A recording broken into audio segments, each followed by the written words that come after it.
మీరు ఎందుకు పిలిచామంటే మన అందరికీ తెలుసు, మన దేశం నుండి, మన రాష్ట్రం నుండి, మన నగరం నుండి చాలామంది ఉద్యోగాల కోసం బయటికి వెళ్తున్నారు. కొందరు ఏజెంట్స్ నమ్మించి తీసుకెళ్తారు. తర్వాత ఫారెన్ దేశంలో, ఫారెన్ కంట్రీలో కొందరు చాలా సఫర్ అవుతారండి. నా కుడి పక్క ఉన్న వ్యక్తి అలాగే సఫర్ అయ్యి రిటర్న్ వచ్చారండి. ఏప్రిల్ నుండి సెప్టెంబర్ వరకు గత 5 నెలల్లో విపరీతమైన టార్చర్ ఆయన ఫేస్ చేశారండి. ఆయన ప్లస్ ఆయన తండ్రి ఈరోజు వచ్చారండి. ఈ స్టోరీ మీకు ఎందుకు తెలియజేస్తున్నామంటే, భవిష్యత్తులో ఇటువంటి టార్చర్ ఎవరు ఫేస్ చేయకూడదు. మనం అందరం గుర్తుపెట్టుకోవాలి, ప్రొటెక్టర్ ఆఫ్ ఇమిగ్రెంట్స్ అని ఒక ఆఫీస్ ఉంది ముఖ్యమైన నగరాల్లో. హైదరాబాద్లో కూడా ఉంది. వాళ్ళే మన దేశంలో కొందరు ఏజెంట్స్, నమ్మకమైన ఏజెంట్స్ అని వెబ్సైట్లో పెడతారండి. కొంతమంది ఏజెంట్స్ని వాళ్ళు బ్లాక్ లిస్ట్ చేస్తారండి. అటువంటి ఏజెంట్స్ మీద మేము కేసు పెడతాం, అరెస్ట్ చేస్తాం, జైలు పంపిస్తాం. రీసెంట్గా కూడా మనం అటువంటి కేసు పెట్టి కొందరిని అరెస్ట్ చేసి జైలు పంపడం జరిగింది. సో మన వాళ్ళు ఎప్పుడైనా విదేశాలకు వెళ్ళేటప్పుడు ఉద్యోగాల కోసం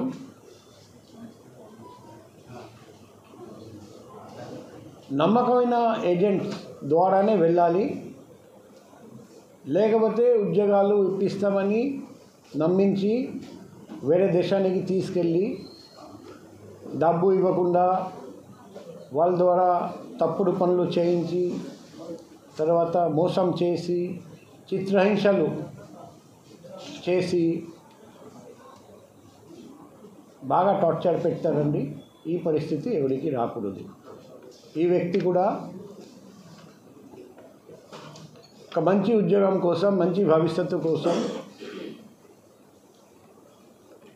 బెంగళూరులో, మన బ్యాంకాక్లో మంచి ఉద్యోగాలు ఇస్తామని అతనికి చెప్పడం జరిగింది. అతను అది నమ్మి వెళ్ళారండి. కానీ మయన్మార్లో అతన్ని పెట్టడం జరిగింది. సైబర్ క్రైమ్ చేయించమని చెప్పారు. ఒప్పుకోకపోతే బాగా టార్చర్ చేశారండి. ఫైనల్గా మేము విశాఖపట్నం పోలీస్ తరపున లాస్ట్ 2 months నుండి ప్రతిరోజు రిక్వెస్ట్ చేసి, ప్రెషర్ పెట్టి, పర్సూ చేసి ఫైనల్గా సక్సెస్ వచ్చింది. అతను మన దేశానికి తిరిగి వచ్చారండి. లాస్ట్ 15 daysలో కూడా ఆయన తండ్రి గారికి డబ్బు ఇవ్వకపోతే పంపాం, 1,00,000 ఇవ్వండి, 60,000 ఇవ్వండి, 50,000 ఇవ్వండి, లేకపోతే భోజనం పెట్టాము, మీ భారతదేశానికి రిటర్న్ వెళ్ళడానికి వీల్లేదు అని బాగా మెంటల్ టార్చర్ డాడీకి కూడా, తండ్రి గారికి కూడా. అయినా కూడా మేము చెప్పాము, ఒక పైసా ఇవ్వకండి, మేము మీ పైసా ఖర్చు పెట్టకండి, మేము తీసుకొస్తాం మన దేశానికి.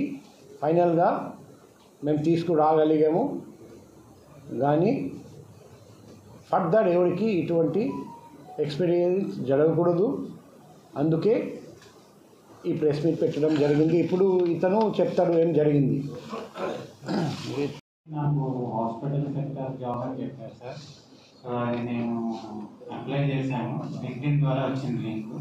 సో ఆ లింక్ ఓపెన్ చేయగానే మాకు జాబ్ ఉన్నదని చెప్పారు. అంటే నా ప్రొఫెషన్ పరంగా ఉన్నదని చెప్పారు. సో ఆ పరంగా నేను బ్యాంకాక్లో జాబ్ అనగానే మంచి కంపెనీ కదా అనుకొని నమ్మి నేను జాబ్కి అప్లై చేయడం జరిగింది. వాళ్ళు వితిన్ 2 డేస్లో నాకు సెలక్షన్ అని చెప్పారు. సెలెక్ట్ అయిపోయారని చెప్పారు. నువ్వు సెలెక్ట్ అయ్యారమ్మా, నువ్వు వెంటనే రావచ్చు అని చెప్పారు. సో టికెట్ అన్నీ వాళ్ళే తీసి ఇచ్చారు. నేను వెళ్ళిన తర్వాత బ్యాంకాక్ డిఎంకే ఎయిర్పోర్ట్లో నేను వచ్చాను. వచ్చిన తర్వాత నన్ను రిసీవ్ చేసుకోవడానికి వస్తానన్న వాళ్ళు 5 మినిట్స్లో వస్తానని చెప్పారు, కానీ రాలేదు. వాళ్ళు రాకుండా వేరే గ్రూప్ లాగా వచ్చి నన్ను కిడ్నాప్ చేసి తీసుకెళ్ళవలసి వచ్చింది. తీసుకెళ్ళి మయన్మార్లోని నన్ను ఈ చైనీస్ కంపెనీలోని నాకు పని చేయమని చెప్పారు. పని చేయండి వెంటనే జైల్లో పెట్టడం కానీ, కొట్టడం కానీ, కరెంట్ షాక్ ఇవ్వడం కానీ ఇవన్నీ చేశారు. కాకపోతే ఆ పని నాకు రాదండి, నేను చేయలేనండి అని చెప్పినా కూడా వినలేదు. సో ఆ పని అంటే స్టాక్ మార్కెటింగ్ కానీ, ఫెడెక్స్ కానీ, క్రిప్టో కరెన్సీ ఈ టైప్లో ఉంటాయి. ఆన్లైన్ హనీ ట్రాపింగ్ కానీ, అంటే మనం ఒక లేడీస్ లాగా మాట్లాడి చాటింగ్ చేసి వాళ్ళకి రీఛార్జ్ చేయించడం కానీ, వాళ్ళ అకౌంట్స్ తీసుకోవడం కానీ అలాంటివి చేయాల్సి ఉంటుంది. ఏదైనా చేయకపోతే మాత్రం కొట్టడం కానీ ఇవన్నీ చేసేవారు.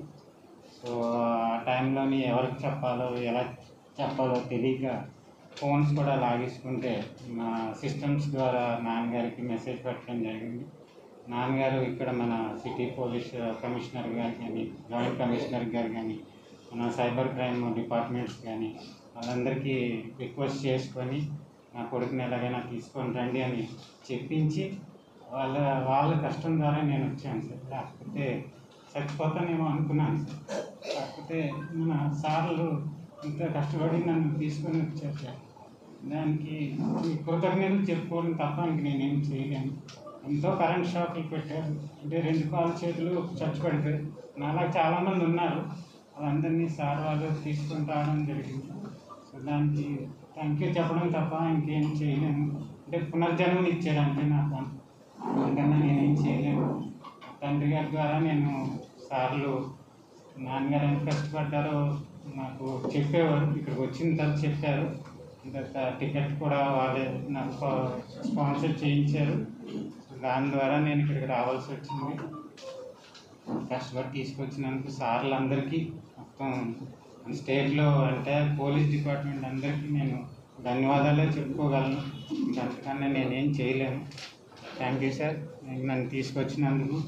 సో ఇంకెప్పుడు కూడా ఇలాంటి ఫ్యూచర్లో యూత్ ఎవరు ఇలాంటి లింక్స్ కానీ, లింక్డ్ఇన్స్ కానీ అలాంటి ఫేక్ అలాంటివి చూసుకొని మంచిదైతేనే వెళ్ళండి, లేకపోతే వెళ్ళొద్దని నా సైడ్ నుంచి నేను చెప్తున్నాను. ఎందుకంటే నేను ఎంత భరించానో టార్చర్ నాకు తెలుసు. చాలామంది చనిపోయిన వాళ్ళు కూడా ఉన్నారు. సో మీరు ఎప్పుడూ అలాంటి వాటికి వెళ్ళకండి. సైబర్ క్రైమ్ పోలీస్ డిపార్ట్మెంట్ కూడా ఇంతలాగా నన్ను తీసుకొస్తారని నేను ఎప్పుడు అనుకోలేదు. పోలీస్ డిపార్ట్మెంట్ కూడా ఇంత రెస్క్యూ చేసి నన్ను తీసుకురావడం చాలా గ్రేట్ అని నేను అనుకుని థ్యాంక్ యూ చెప్తున్నాను సార్. ఎందుకన్నా ఇంక నేనేం చెప్పేది. ఇది ఏజెంట్స్ వల్ల మేము ఆల్ ఓవర్ ఇండియా ఏజెంట్స్, ఇలాంటి ఏజెంట్స్ ఉంటారని తెలియదు మేడం.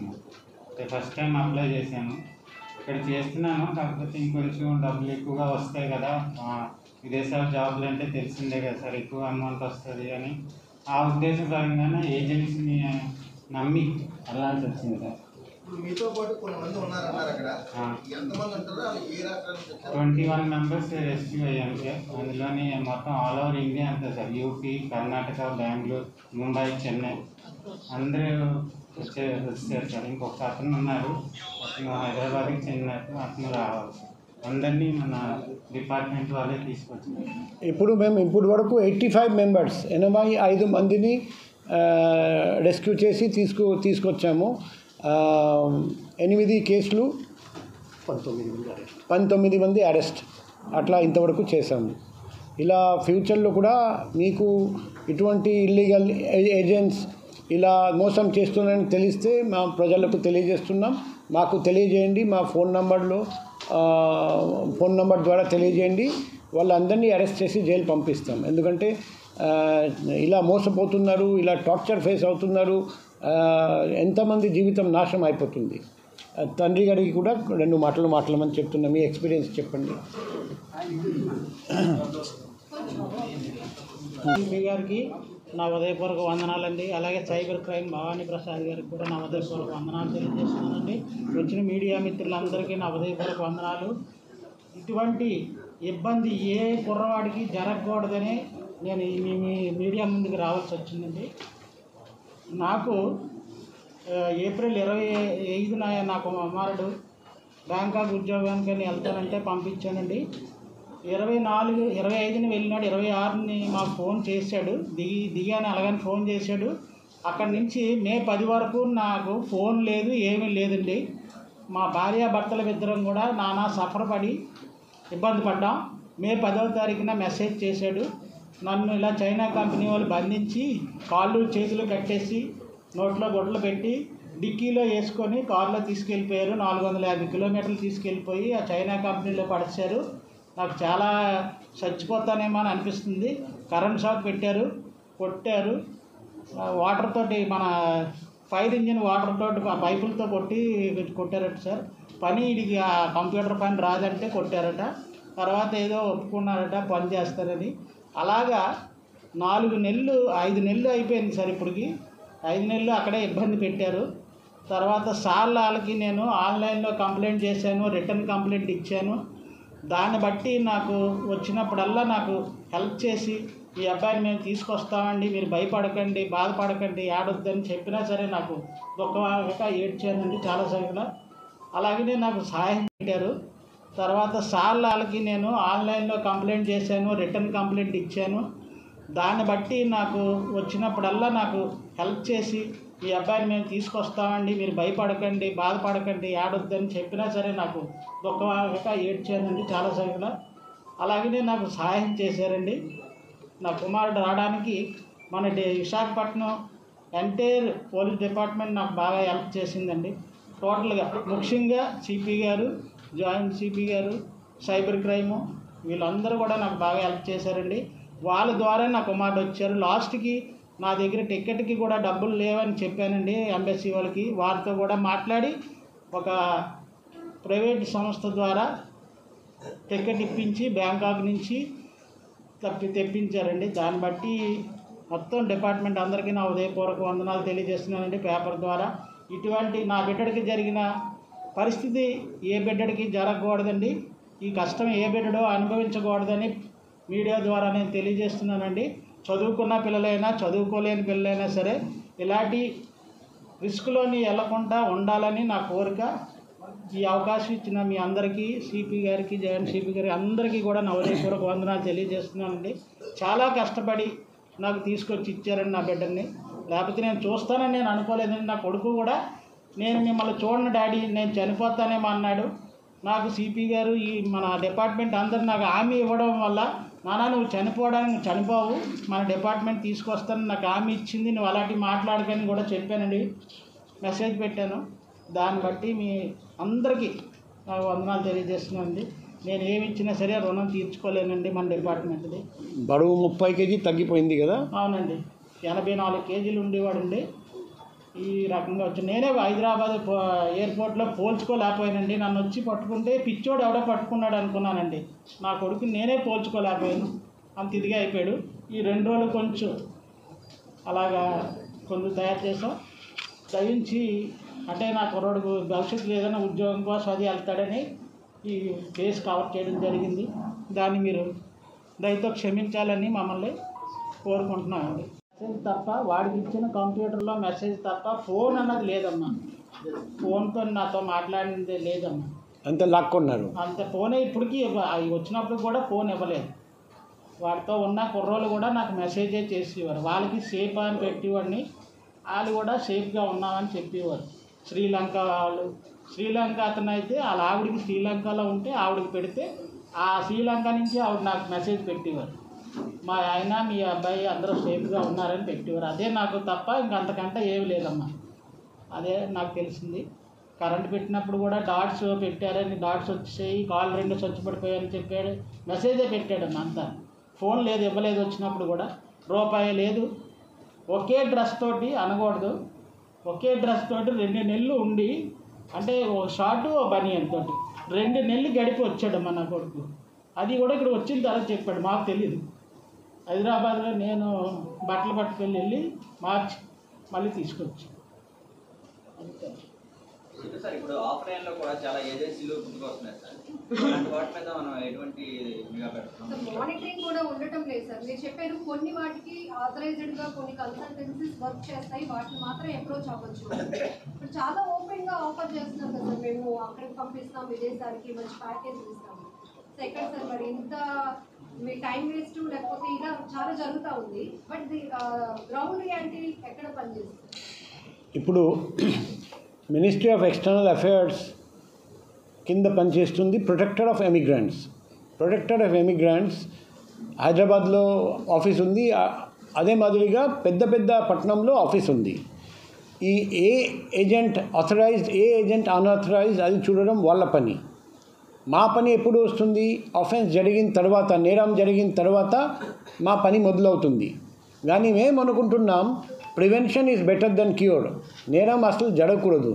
అందుకే మేము ప్రతిసారి ఇటువంటి సందర్భాల్లో అందరికీ చెప్తున్నాం, చాలా అన్ఆథరైజ్డ్ ఏజెంట్స్ మన మధ్యలోనే ఉన్నారండి.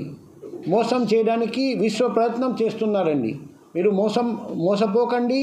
మీకు అనుమానం ఉంటే మాకు తెలియజేయండి, మేము మీకు చెప్తాము ఆథరైజ్డా కాదా అనేది. లేకపోతే protector of emigrants MEA ministry of external affairs website పోయి చూడండి, ఆథరైజ్డా కాదా, బ్లాక్ లిస్ట్ చేయడం జరిగిందా లేదా. చాలామంది లైసెన్స్ కూడా తీసుకోలేదు. లైసెన్స్ ఉంటేనే మనం కన్సిడర్ చేయాలి, లేకపోతే కన్సిడరే చేయకూడదు. సో ఒకవేళ మనం అలర్ట్గా ఉంటే మోసం చేయడం కష్టం. కానీ పబ్లిక్ మాత్రం ఒక మంచి ఆఫర్ అంటే నమ్ముతున్నారండి, నమ్మి వెళ్ళిపోతున్నారండి. నా phone number, personal phone number అందరికీ ఇవ్వడం జరిగింది. వైజాగ్ నగర ప్రజలకు నేను రిక్వెస్ట్ చేస్తున్నా, విన్నవించుకుంటున్నా, మీకు డౌట్ ఉంటే, అనుమానం ఉంటే. ఇప్పుడు ఈరోజు ఏం జరుగుతుంది, చాలామంది నాకు సార్ ఇలా ఫోన్ వచ్చింది నాకు, మీరు చెప్పండి ఇది సైబర్ క్రైమా కాదా అని పగలు రాత్రి నాకు ఫోన్ వస్తూ ఉంటుంది. నేను చెప్తూ ఉంటాను వాళ్ళకు, ఇది సైబర్ క్రైమ్, దయచేసి కన్సిడర్ చేయకండి, బ్లాక్ చేయండి నంబర్.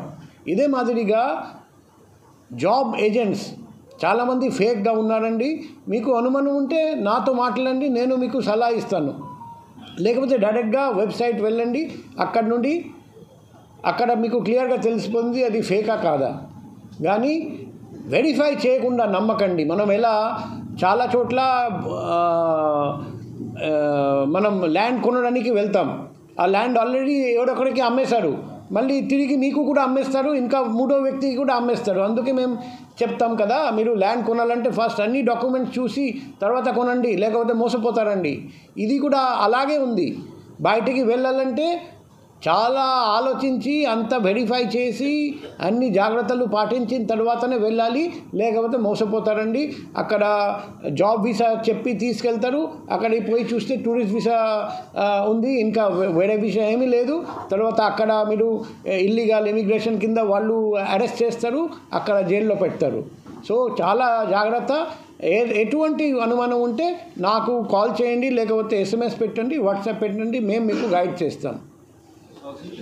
ఫోన్ లేదు, వాళ్ళు ఎక్కడైతే బొమ్మడి ఉన్నా ఫోన్ లేదు, ఓన్లీ వాళ్ళు మెసేజ్ త్రూ వేస్తున్నారు. ఈ పర్టికులర్ ప్లేస్ని ఎలా ఫైండ్ అవుట్ చేశారు సార్? ఇప్పుడు నేను 1 జూలై జాయిన్ చేసిన తర్వాత ఆయన మా దగ్గరికి వచ్చారండి. ఆయన వచ్చి ఈ విషయం చెప్పారండి. అప్పటి వరకు నాకు రాజేష్ గురించి తెలియదు, సారీ నేమ్ రాయకండి, ఆయన గురించి తెలియదు. అది తెలిసిన తర్వాత మేము ఆ రోజు నుండి మా ఎఫర్ట్స్ మొదలు పెట్టాము. ఎంబసీతో మాట్లాడడం, NRTతో మాట్లాడడం, కన్సర్న్డ్ ప్రొటెక్టర్ ఆఫ్ ఇమిగ్రెంట్స్తో మాట్లాడి ఏ విధంగా అతని దగ్గరికి మనం ఇన్ఫర్మేషన్ పంపొచ్చు, ఆ విధంగా మేము మా తరపున ప్రయత్నం చేశాము. తండ్రి కూడా ఆయన విశ్వ ప్రయత్నం చేశారండి. మా అబ్బాయి ఎలా ఉన్నాడు, ఏ విధంగా మెసేజ్ మాకు వస్తుంది, చాలా ట్రై చేస్తే కొంత మా ఎఫర్ట్ ఉంది, కానీ ఎక్కువ క్రెడిట్ తండ్రి గారికి. తండ్రి తల్లి ఇద్దరు కలిసి అబ్బాయిని ఎలా క్షేమంగా తీసుకురావాలి విశ్వ ప్రయత్నం చేశారండి. లాస్ట్ 3 months నుండి నేను చూస్తున్నాం. ఆయన ఎఫర్ట్స్ వల్ల ఈరోజు ఆయన కొడుకు తిరిగి వచ్చారు. కాబట్టి అంత క్రెడిట్ తల్లి తండ్రి గారికి మేము ఇస్తున్నాం.